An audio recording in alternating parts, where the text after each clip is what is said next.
Assalamualaikum warahmatullahi wabarakatuh. Selamat sore teman-teman yang berbahagia. Salam sejahtera bagi kita semua.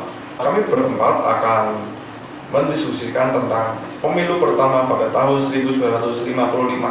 Saya di sini akan menjadi moderator pada podcast di sore ini. Kemudian ada Rizky Maulana yang akan menjadi narasumber pertama. Kemudian ada Ana Fati, kemudian ada Umar Arianto sebagai narasumber 2 dan narasumber 3. Kita juga tahu bahwa pemilu pertama pada tahun 1955 menjadi tombak awal kesuksesan pemilu di tanah air kita ini. Kemudian pemilu pertama ini juga menjadi pemilu yang paling adil sejauh pemilu berjalan di Indonesia. Saya ingin bertanya-tanya tentang apa yang dimaksud dengan pemilu, kemudian sangkut pautnya pemilu itu apa dengan pemilu sekarang, kemudian kita langsung saja ke pertanyaannya. Saya ingin bertanya kepada Rizky Maulana. Menurut Rizky Maulana sendiri, pemilu itu apa sih? Pemilu itu adalah sarana pemerintah untuk rakyat dalam memilih suatu pemimpin di suatu daerah. Baik dalam memimpin suatu daerah ya, memilih pemimpin dari suatu daerah. Ya. Menurut Rizky Maulana sendiri, ada kriteria atau tidak sih pemilih untuk memilih calon pemimpin suatu daerah tersebut? Ya, harusnya sesuai dengan kemauan rakyat. Kalau rakyatnya milih kebijaksanaannya, berarti jadi cara kebijaksanaannya. Baik, saya paham. Kemudian saya akan menawarkan pertanyaan yang sama kepada Umar Arianto. Menurut Umar, apa sih yang dimaksud dengan pemilu? Menurut pendapat pribadi aku sendiri sih, untuk pengertian pemilu ya, pemilu itu adalah suatu proses untuk menentukan atau memilih orang-orang yang terpilih untuk menjadi suatu pemimpin atau mengisi jabatan di suatu politik. Baik, saya akan melontarkan pertanyaan yang sama kepada Ana Fati. Apa sih yang dimaksud dengan pemilu? Ya, kalau menurut saya pemilu itu merupakan penggerak mekanisme sistem politik yang ada di negara Indonesia. Sampai sekarang, pemilu merupakan peristiwa yang dianggap sangat penting bagi kenegaraan Republik Indonesia. Hal ini dikarenakan pemilu itu melibatkan seluruh rakyat Indonesia untuk memilih pemimpin yang layak untuk memimpin sistem pemerintahan negara ini.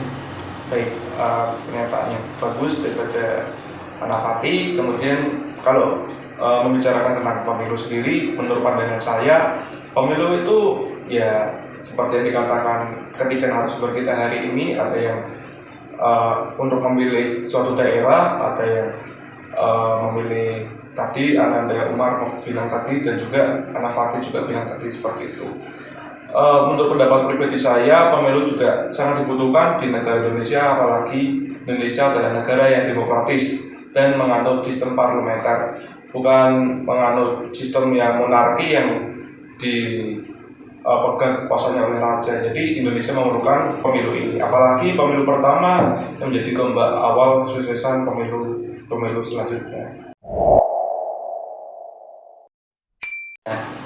Ini ada pertanyaan untuk Ana Fati sebagai narasumber ketiga. Yang pertama, tahap pertama pemilu itu meliputi apa saja beserta tahap pemilu yang kedua. Kemudian di tahap pemilu yang pertama itu dilaksanakan pada bulan apa dan tahun apa. Kemudian ada tahap pemilu yang kedua dilaksanakan pada kapan? Silakan dijawab. Seperti yang saya ketahui, kalau pemilu yang tahap pertama pada tahun 1955 itu meliputi pemilihan anggota DPR yang mana diikuti oleh 29 partai politik dan individu lainnya.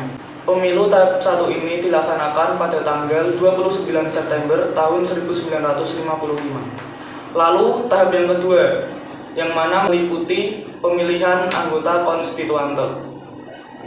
Pemilu ini diadakan pada tanggal 15 Desember pada tahun 1959.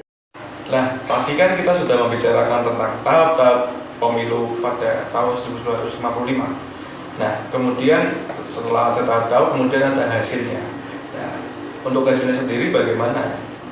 Ya, hasilnya akan saya bacakan ya, supaya lebih akurat saja. Yang pertama, 5 besar dalam pemilu itu adalah PNI atau Partai Nasional Indonesia, yang mana partai ini mendapatkan 57 kursi DPR dan 119 kursi konstituante, dan kalau dijumlahkan itu bisa mencapai 22,3%. Kemudian Masyumi yang mendapatkan 57 kursi DPR dan 112 kursi konstituante. Partai Masyumi mencapai persentase sampai 20,9%. Yang ketiga ada Nahdlatul Ulama atau NU yang mendapatkan 45 kursi DPR dan 91 kursi konstituante, yang mana persentasenya mencapai 18,4%. Kemudian Partai Komunis Indonesia atau PKI.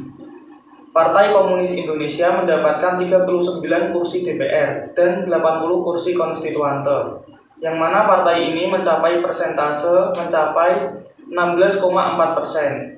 Dan yang terakhir ada Partai Syariat Islam Indonesia yang mencapai 2,89%. Baik, dapat disimpulkan bahwa ada 5 partai besar yang tergabung di pemilu pertama di Indonesia. Nah, pemilu pertama tersebut, 5 partainya menurut saya cukup demokratis dalam melaksanakan pemilu ya teman-teman, seperti itu. Kemudian akan ada pertanyaan untuk Anandaris Maulana selaku narasumber pertama. Yang pertama, ada berapa era masa Presiden Soekarno? Yang kedua, pemilu pertama terjadi pada masa Perdana Menteri siapa? Kemudian bisa dijawab oleh Anandaris Maulana. Soekarno itu masa pemerintahannya 1945 sampai 1965. Terdapat 3 revolusi, yaitu pertama revolusi fisik, demokrasi parlementer, dan demokrasi terpimpin. Nah, untuk demokrasi terpimpin sendiri, saya ingin bertanya, apa sih yang dimaksud dengan demokrasi terpimpin?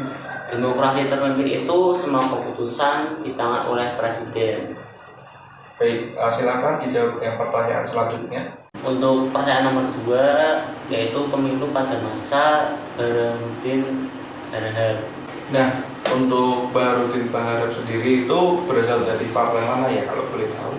Berasal dari Partai Masyumi. Baik, dapat disimpulkan bahwa ada 3 era yang terjadi pada masa Soekarno. Salah satunya adalah demokrasi terpimpin. Kemudian pemilu pertama ini terjadi pada masa pemerintahan Baharudin Harahap yang berasal dari Partai Masyumi. Terima kasih telah mendengar beberapa Q&A dari kita tentang permasalahan pemilu di Indonesia. Kita dapat simpulkan bahwa pemilu di Indonesia pada awalnya yang adil dan belum berjudi lah kita bisa sebut, namun semakin terkikis oleh zaman, asas berjudi tersebut semakin luntur dan luntur. Kita sebagai rakyat hanya bisa memilih calon-calon wakil rakyat yang terbaik. Jangan sampai kita terhasut oleh omongan manis mereka, namun tidak bisa diambil janjinya seperti itu. Kita juga harus berhati-hati terhadap segala kemungkinan yang ada. Terima kasih dari kita. Wassalamualaikum warahmatullahi wabarakatuh.